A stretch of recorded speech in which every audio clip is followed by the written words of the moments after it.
Yo, what's going on, guys? Matt HQC with a brand new video, and today we are talking about the best speed loadout that you can get in DAYZ. So I've already done one for a sniper build. Now we're doing a speed build. So speed builds, if you don't know, it's basically trying to be as efficient as possible, being lightweight. You can run across the entire map, you'll be just fine. So if you are in a firefight, you're not loaded down by a lot of gear, you're not sluggish and an easy target, you can maneuver in and out of spots very quickly and easily. You're gonna be so fast, people will think you're just a shadow. That's how fast you will be. So speed builds are kind of difficult to run because you're so low on gear. You're constantly having to search for food because you don't want to carry a lot on you at one time, as well as you are limited by the guns that you can use, and you're kind of limited in not being able to use a melee as well, so it kind of sucks in that instance. But they are still super efficient to run, and I highly recommend trying them out as they can be kind of fun, but they're also kind of challenging at the same time. So let's talk about the food that you can carry. So with the speed loadout, you are very limited in what food you can carry. You can't really hoard a lot like you're just running your normal build. You are gonna have to actually ration out what you have, so maybe 2 or 3 cans most. I wouldn't really recommend going and hunting very often because you're not going to be running high caliber weapons. At least you shouldn't be running high caliber weapons if you're going for more of a speed build, so it is going to be a lot more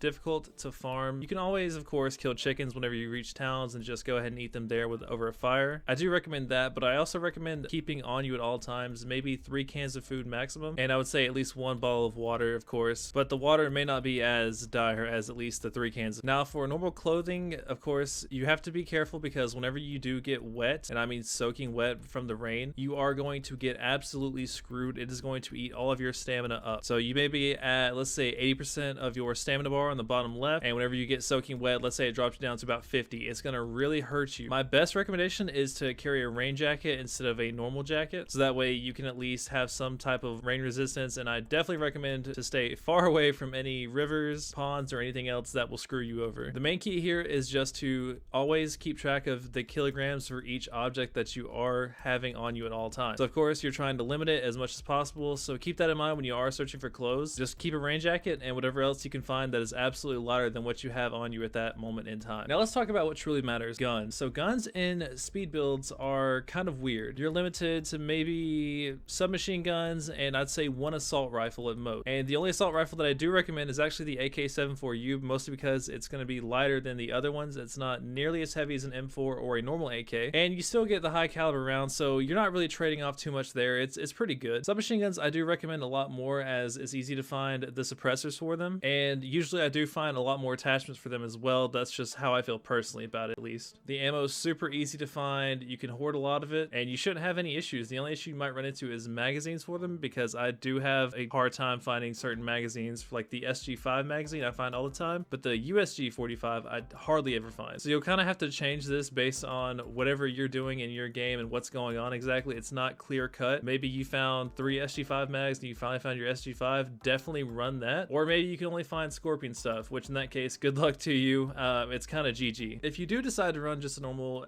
submachine gun with this, I do recommend having something a bit more high caliber. Usually if I am stuck with just a submachine gun, I don't run a melee. I just try to put a suppressor on it and maybe have a second one if I can, because those suppressors do tend to break pretty easily. But as you know, of course, you are very limited whenever you have just a submachine gun. Your distance of a firefight is going to be very limited. You have to get close to them, which for most situations it's not that terrible, because most firefights in DayZ do happen at a somewhat close range that a submachine gun could be perfectly capable of just carrying out a gunfight in that instance. But I have found myself in a lot of situations where I do need something a bit more long range as well, so I would give up some of that kilogram space in your inventory to carry something like a DAYZ. Very hard hitting, you can put a scope on it. It's going to be a little bit heavier, so you are going to lose some of your speed, of course, but it is going to help you in the long run for scouting out areas and for long distance firefights, something that you can't do whenever you're running just an SMG. If you decide to go with the AK-74U in this case, you could probably get away with doing the same thing and running a DAYZ, but you are going to be a little bit heavier. So again, it kind of screws you, like I said, whenever you're running a speed build, but it is a lot more efficient than just running an absolute tank where you have no stamina whatsoever. So you have to be a lot more particular in what you pick up and thinking of what you will actually use. There's a lot more inventory micromanagement that goes on whenever you do this, and this is just the